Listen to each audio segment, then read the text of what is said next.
Bonjour frères et sœurs en Christ, moi c'est la sœur Foi Marguerite Amouillé. Comme je l'ai dit dans l'autre vidéo, je suis en train de vous rendre les témoignages de ce que j'ai vécu, de la part en fait des oppressions sataniques, de comment le diable a voulu en fait me voler ma vie, de comment le diable a voulu en fait m'utiliser pour des rituels, pour me faire du mal, mais Dieu n'a pas permis. Dieu m'a récupéré comme d'habitude. Dieu m'a toujours récupéré. Il ne m'avait jamais abandonné et il ne m'a jamais abandonné jusqu'à présent. Amen. Soyez tous bénis. Donc aujourd'hui, je viens vous rendre le deuxième témoignage de ma délivrance par rapport à un occultiste.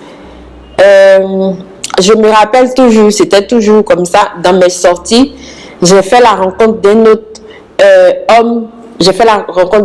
homme, qui était ritualiste. Et ce ritualiste en question, je me rappelle ce jour, on était sortis, on avait mangé tout cela et on était maintenant allés en chambre d'hôtel. Et étant dans la chambre d'hôtel pendant la nuit, moi j'étais en train de dormir. Ce qu'il ne savait pas, c'est que en fait, il ne savait pas que moi, mes yeux spirituels étaient ouverts. Il ne le savait pas. Et donc, lui, il voulait m'utiliser pour un rituel. Et donc, pendant la nuit, pendant que j'étais en train de dormir, mes yeux étaient fermés, mais je voyais tout ce qui se passait dans la chambre. Je voyais tout. Tout ce qui se passait, je le voyais. Et donc, dans la nuit, il s'est réveillé, c'est-à-dire il est sorti de son corps spirituellement. Il est sorti de son corps spirituellement, son corps était couché, il est sorti. Tout ça, je voyais. Il est sorti de son corps spirituel et il est venu au-dessus de moi. Et puis, il a commencé à me lancer une fumée noire dans mon visage. Il lançait des fumées noires dans mon visage au fur et à mesure. Et je voyais que ces fumées-là rentraient par mes yeux et rentraient aussi par mes narines. Il m'injectait ces fumées-là. Et puis, il avait un cri d'un animal. Il faisait un cri d'animal et puis il projetait. Je ne veux pas faire ce cri-là parce que ce cri-là est assez démoniaque.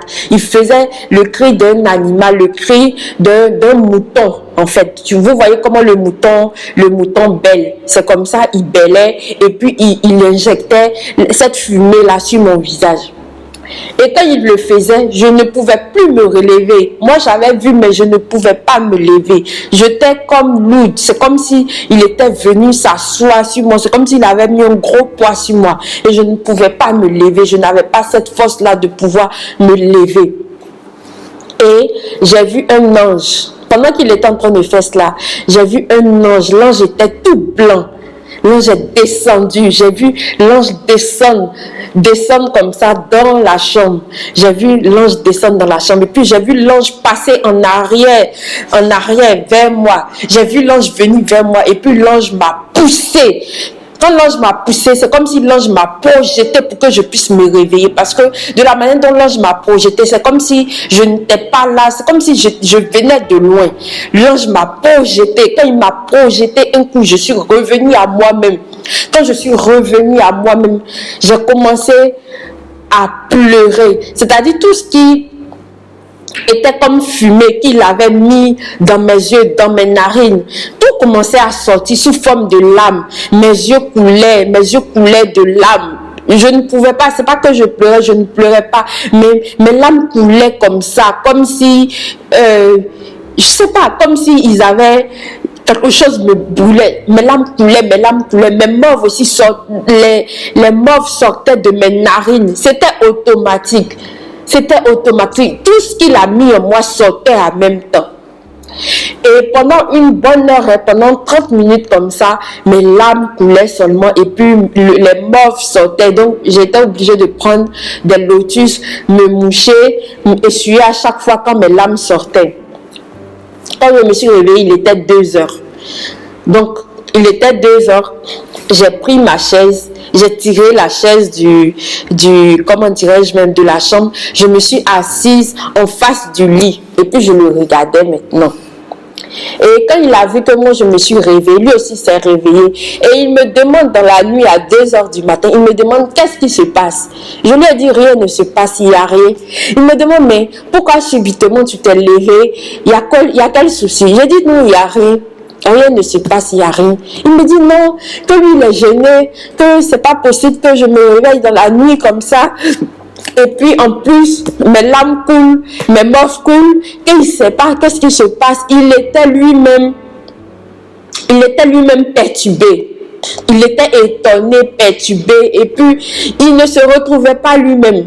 Il ne savait pas pourquoi je m'étais réveillée, ni qu'est-ce qui m'a fait réveiller, ni pourquoi tout ce qu'il avait mis en moi sortait. Il ne savait pas. Et donc, moi, je lui répondais tout simplement que je n'avais plus envie de dormir, que j'avais juste l'insomnie. Et lui, il m'a répondu comme ça que, bon, que lui, il ne peut pas supporter le fait que moi, je sois là, je ne dors pas, et que lui, il dorme, lui, il ne pourrait pas supporter cela. Donc, j'ai compris en réalité, en fait, que la nuit, lui, il ne peut pas dormir. Parce que la nuit, lui, il pratique le ritualisme. Donc, la nuit, il ne peut pas dormir. Donc, il sait que je l'ai vu. Et il sait aussi que s'il s'endort et que je suis là, je vais encore le voir quand il va sortir de son corps. Donc, lui et moi, on a veillé. De 2 heures jusqu'au matin, à 6 heures, on a veillé. Moi, je ne dormais pas. Lui aussi, il n'a pas non plus dormi toute la nuit. Moi aussi, toute la nuit jusqu'au matin, je n'ai pas dormi. Je le regardais. J'étais assise sur ma chaise et je priais dans mon cœur. Je priais dans mon cœur. Et je faisais encore cette promesse à Dieu. Je dis, Seigneur Jésus-Christ, je sais que ça fait pour la 2e fois que tu me délivres. Mais si tu me délivres de là, plus jamais que je vais recommencer encore, plus jamais. Mais le Seigneur me connaissait, il savait ce qui allait arriver. Comme je l'ai dit, c'était comme Pharaon, de la manière dont Pharaon s'entêtait dans la Bible. Pharaon s'entêtait face à Moïse, c'est pareil. Je m'entêtais comme ça. Mais le Seigneur savait que j'allais m'entêter, malgré que je disais que c'était fini. Le Seigneur me connaissait. Et donc, j'ai dit, Seigneur, si tu me délivres de là, plus jamais je vais reprendre cette vie de perdition. Plus jamais, Seigneur Jésus-Christ. Et le Seigneur m'a délivré de cela. Jusqu'au matin, lui et moi, on n'a pas dormi. Matin, on s'est dit au revoir et je suis rentrée. Quand je suis rentrée, j'ai commencé à me mettre à prier. C'est en ce temps-là que moi, je priais tout le temps. Si ce n'était pas en ce temps-là, si ces choses-là ne m'arrivaient pas, je ne priais jamais. J'étais tout le temps au dehors. Mais c'est quand ces choses arrivaient que je mettais un stop pour prier un peu. Et donc, j'ai prié le Seigneur les jours qui ont suivi et j'ai senti la présence du Seigneur. J'ai senti que le Seigneur était là. Et quand j'ai senti que le Seigneur était là, je me suis sentie vraiment délivrée en fait. Et donc, c'est le 2e en fait témoignage de ce que j'ai vécu. De comment les ritualistes ont voulu en fait me tuer, ont voulu prendre la vie, que le précieux don de la vie que le Seigneur avait mis en moi. Alors qu'ils ne savaient pas que moi j'étais la fille de Dieu. Ils ne savaient pas que moi le Seigneur m'avait marqué. Ils ne savaient pas que moi le Seigneur avait dit qu'on ne touchait pas à ma vie. Et donc, bien aimés, frères et sœurs, encore une fois, je viens encore vous exhorter. Vous, mes frères et mes sœurs, vous qui sortez comme ça, qui avez pour habitude de sortir, aller en boîte de nuit, faire des rencontres, faites attention à tous ceux que vous rencontrez. Parce que tous ceux que vous rencontrez, ils ne sont pas ce qu'ils sont. Dans le spirituel, ce sont des personnes qui servent Satan. Faites attention. Bien-aimés, faites attention. Si ce n'a été la grâce de Jésus-Christ qui m'a rattrapée, aujourd'hui je serais déjà morte. Faites attention. Soyez bénis au nom puissant de Jésus-Christ. Amen. Merci, merci. Amen. Je vais revenir encore pour vous raconter la troisième délivrance que le Seigneur encore a opérée dans ma vie. Soyez bénis au nom puissant de Jésus-Christ. Amen.